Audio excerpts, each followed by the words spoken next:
With Karen, she kind of wrote from, it was obvious where she was writing from. She was writing from the heart. Looking over the poems that I had done, some came from the heart, others, I don't know, they came from different places. I tend to write from,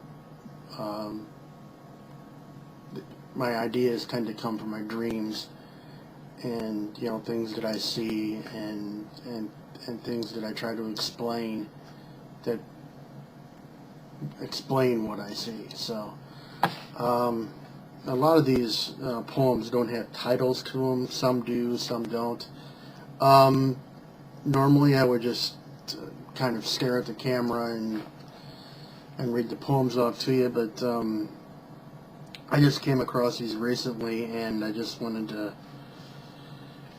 be able to get these right. And actually what I'll do is when I finish this, I'll put this on the page. I'll put all the poems on there, so in case there's anything nobody understood, they can just kind of look at it there. First one, like I said, doesn't have a title on it. So, she stands on the brink of all that is finite, a watery ghost on a heated highway. She is the cigarette silhouette that grinds into acrylic ashtray eyes. The man walks with one layer of skin covering the bones of his emotions. Her substance writhes within her, like a straight-jacketed phoenix in the flames. He speaks. She swings on the ropes of his sentences. In the darkness of the blink of her eyes, she wonders a million whys. Pardon for the page turning. This one has a title to it. This one actually came straight from a dream. I'm not sure exactly what I was eating the night before, but it must have been a strange combination. The title is Aside from That. An eye was put to the scope. Cold steam off the glass breathed into the eye. Through blades of eyelashes, a man was sighted on a ledge. A man was bleeding a black that swallowed and pulled his torso. He was a messed up fission that stood alone. Alone and befriending his television broadcast phantom. The eye strained. The ear seethed with words not coming from within. Kill him now before he kills the below. Looking below at the clouds, the body gave way. It was a motionless free-fall on the flatbed end of a pickup truck. Turbulence jarred the body down to prostration. The moment and body lay. The moment fading, the body sedated.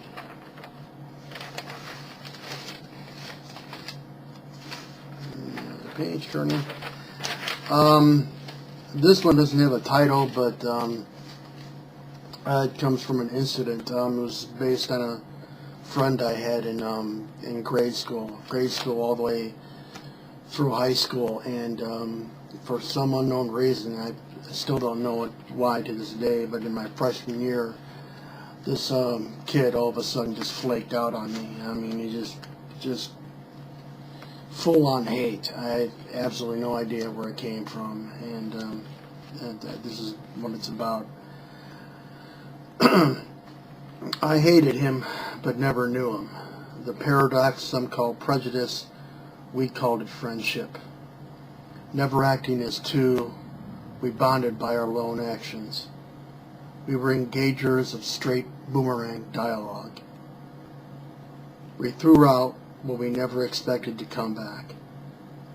It was always the newest dance craze, It was always the newest dance craze. We performed on top of those below us. We practiced the steps on their heads till they got it right. We walked blind into attics. We never saw a person's life strewn about the floor, but always felt the encroachment of dust in our lungs. It's over. I'm alone. I look into a mirror at the end of the day. The mirror is not showing at night what it was showing in the morning. I still don't believe all of what I see and half of what I hear.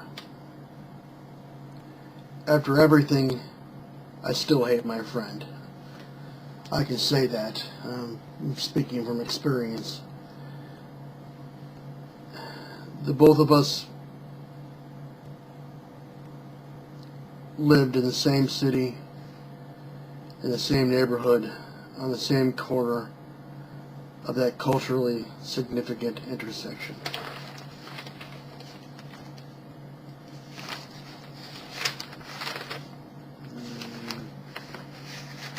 Page turning. This next one actually came from a class I took in Columbia College. It was one of my first ones, first poetry classes, and it's based on this girl who sat across from me, and one day she came in with a T-shirt of Jack Kerouac. It was one of those head T-shirts that fills up the entire T-shirt, and well, this kind of explains it all, but for some reason I changed it to him. I have absolutely no idea why. The title of the poem is called Dead Beatnik. His scheme-ironed Kerouac stares out from his chest. One of a million great visionary T-shirts, a name-dropping trendsetter, he waves an underground flag. His attitude peaks above sea level. That's not just a chip on his shoulder, it's a potato sack. Cannabis is not just a weed, it's an adventure. Sipping obscure water from a stale glass, he cranks the eclectic on CD. He pets his cat with the mythological name and stalks the subtitled in movie guides. The machinations are of a poet waist high in a stream of consciousness. He feels afloat while his generation thinks he's aloft, hanging by a poet lariat. He has a girlfriend. She's the 2 aspirin he takes in mourning. An anachronism who fits right in. He gets up. It's the end of the disc. For a limited time only, believe that shit happens and things die. Spike frees the heart and paper bag the mind.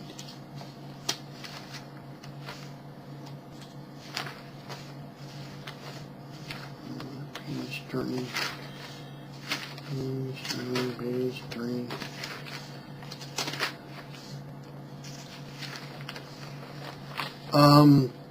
This one doesn't have a title, but it's pretty obvious that it came from a dream. A bullet tears against a river, a lethal current. The smoke filing out the barrel sneaks into the eyes of a man. Gun drops and he rubs eyes. Wires hum and leaves fall. The man inhales and reads his book in the air. Sons and daughters wired to the sky. The binding worn, he scooped the gun and emptied the chamber into the river. The telephone rings. He's not going to answer. And this next one here also doesn't have a title, but it's about my older brother. He's my oldest brother, actually. I've got two of them.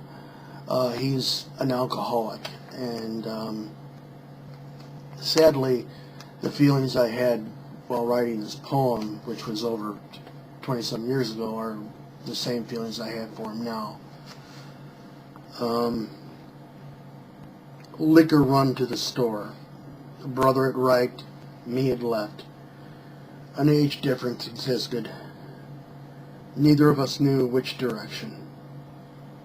Ignition turns to wandering conversations of temporary concern and into blacked out activities.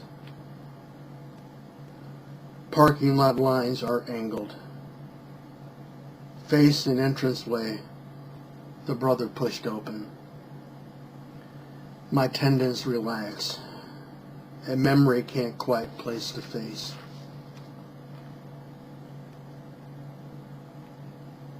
His hair is shoulder length and grease partitioned. His concert t-shirt puffs from medium to extra large. His jeans faded to beyond blue. His face, my tendons strain. Ignition turns.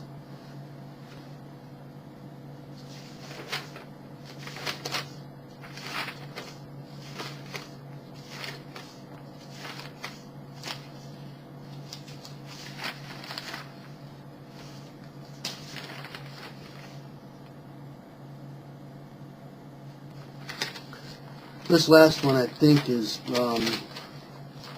I'm not sure if it's half a poem or full poem or whatever, but I kind of like the sentiment of this poem. So, life is and another one without a title. Life is a vertigo from the bed to the floor. I'll make a move when the moon bleeds. I'll cry out when the sun drips. There is talk in this surround. We hear air in his head and see clouds in his eyes. And for now, that's kind of what I found. And I just wanted to bring up that anybody writing poetry, it's safe to call yourself a poet. I know a lot of people believe that the term poet is bestowed on, it should be bestowed on by other people, and I think that when you complete a poem and you read it back and you really like what you put down, then you become a poet, because the only critic you have is yourself.